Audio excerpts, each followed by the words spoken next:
On December 30th, 2016, a woman in New Mexico sat down at her computer to check her home security footage. Her neighborhood was terrified. There was a killer on the loose and police had no leads. At first, the footage seemed normal. Her neighbor came and went. But then, in the corner of the screen, a dark figure appeared. If you're a fan of true crime mystery stories, so make sure to like, subscribe, and turn on all notifications for daily true crime stories. But before further to delay, let's dive into today's story.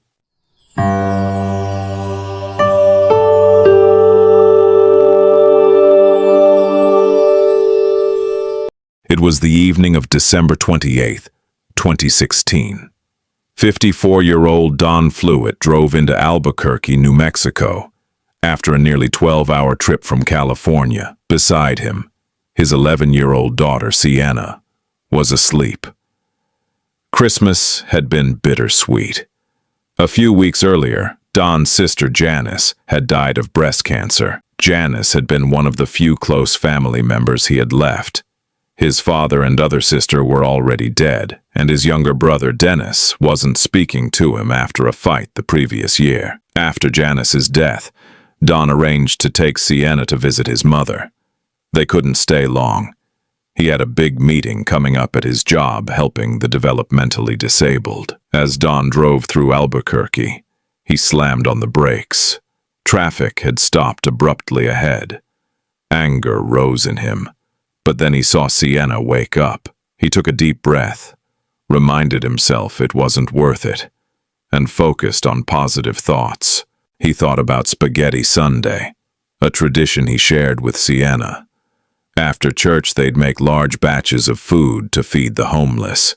What started as a small act with his daughter grew into a meaningful community event. Don finally arrived at his townhouse, greeted by Christmas lights and a shiny new bike under the tree for Sienna. She wanted to ride it immediately, but Don reminded her it was dark and they'd have to wait.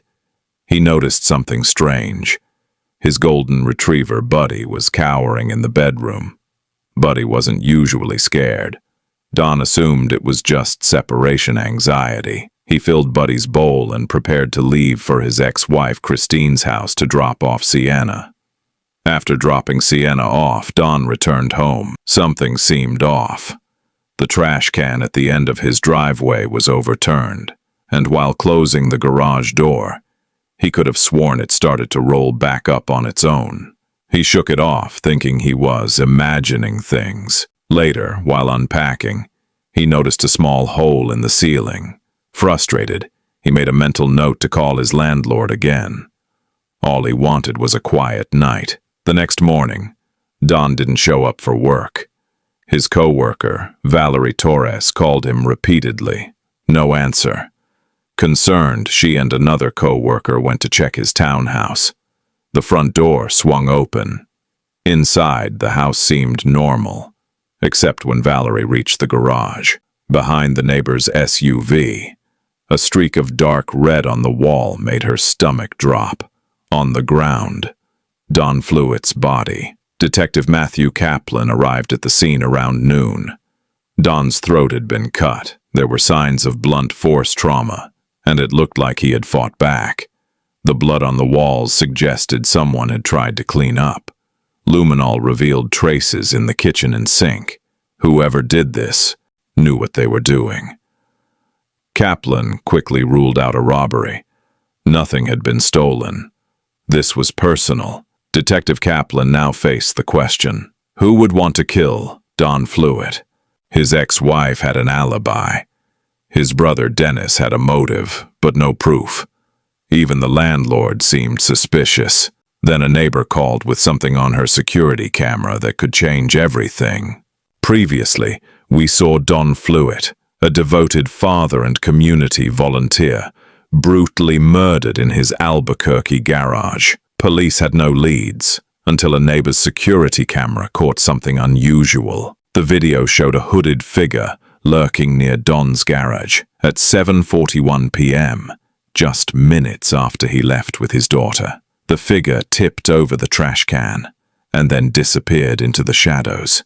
15 minutes later, Don returned.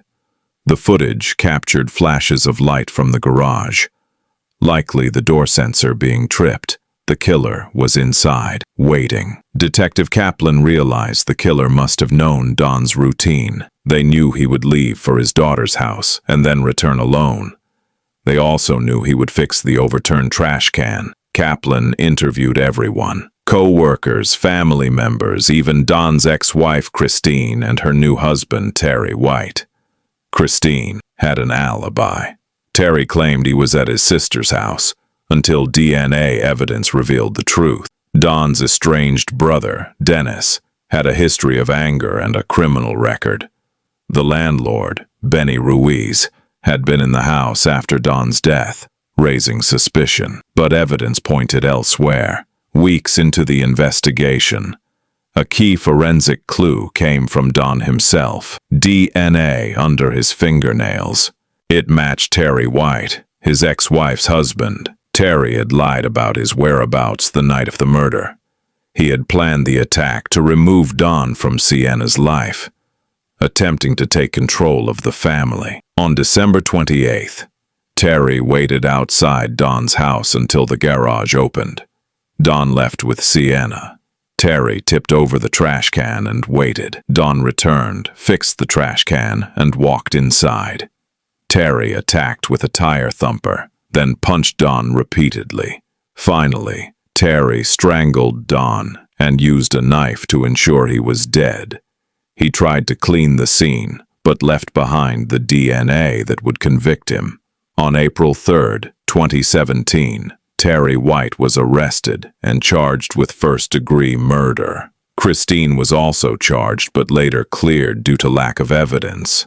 In August 2018, Terry was convicted and sentenced to life in prison plus 12 years. Don Fluitt's bravery in fighting back helped investigators identify his killer and ensured his daughter would grow up safe. If you want more true crime stories like this, check out our playlist and binge the most chilling cases now.